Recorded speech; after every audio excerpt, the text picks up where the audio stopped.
Hi, everybody. This week, we're continuing our conversation with the phenomenal Allie Miller to talk with us about her adventures in jazz.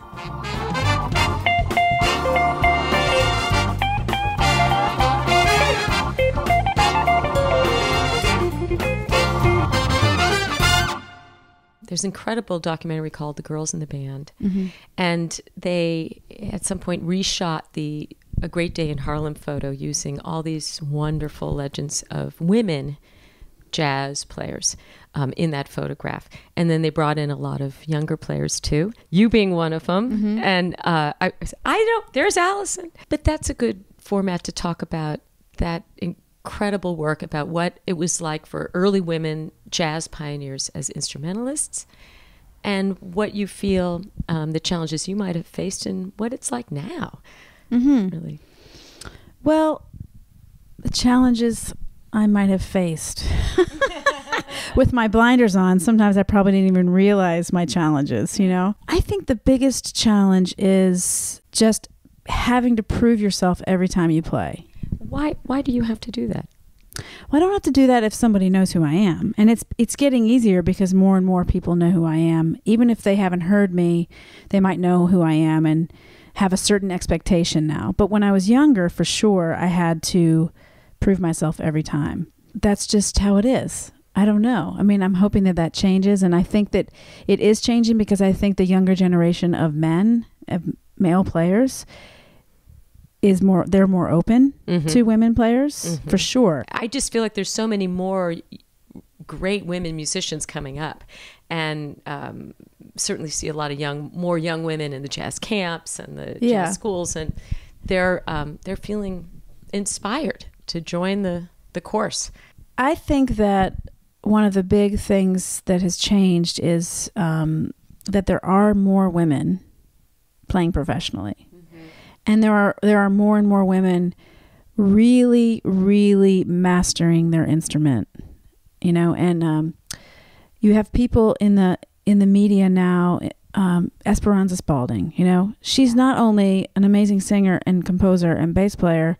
Well, amazing singer and composer. She's also an incredible bass player, like, you know, top of her game, you know. And you have another young bass player, Linda O. She's an incredible composer, an incredible player, and you see her on a daily basis in the jazz press and playing with all these different bands, and you know, playing her own music and playing with Dave Douglas and playing with all these people. So I think that's really important. I still think we could use more women in magazines. Instrumental magazines. I think that's a little bit of an issue. I just went to NAMM this year, and I felt like there could have been more of a female presence at NAMM, where there are 100,000 people. You know, it's a big music merchandising convention, and there are women, but there are also a lot of women just selling things. You know, like dressed in a certain way to cater to the men, mm-hmm. which I think is absolutely ridiculous at a music merchandising convention. So they're used on the marketing end, but not so much on the but I mean, for instance, and I think more women need to go to those conventions, you know, like mm-hmm. that's part of why I went this year. I mean, I'm not a big convention person, but I went, and I remember, you know, they took a big Yamaha photo, Yamaha endorsers photo at the end of the convention, and there were probably 150 drummers there who endorsed Yamaha, and I was the only woman in the shot. And there are a lot of great female drummers playing Yamaha, Terry Lynn Carrington, Kim Thompson, all these different players, and I'm thinking, well, we all need to be representing and showing up, and mm-hmm. you know, and I'm sure they've been there other years. It's just I felt it because I was the only woman in the picture, you know. Right. But I really do think it's changing. I think that women of my generation and the older generations are still really pushing forward for young women and teaching. I think that's very important. And, you know, really showing up for young female artists and instrumentalists who want to play professionally. Mm-hmm. And you have to teach. You really have to teach to pass it on.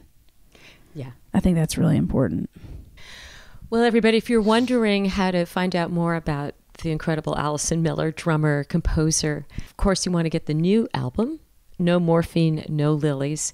And you can get that on Amazon, I assume, but also on where? You can get it on iTunes. You can get it on. You could probably get it at your local record store.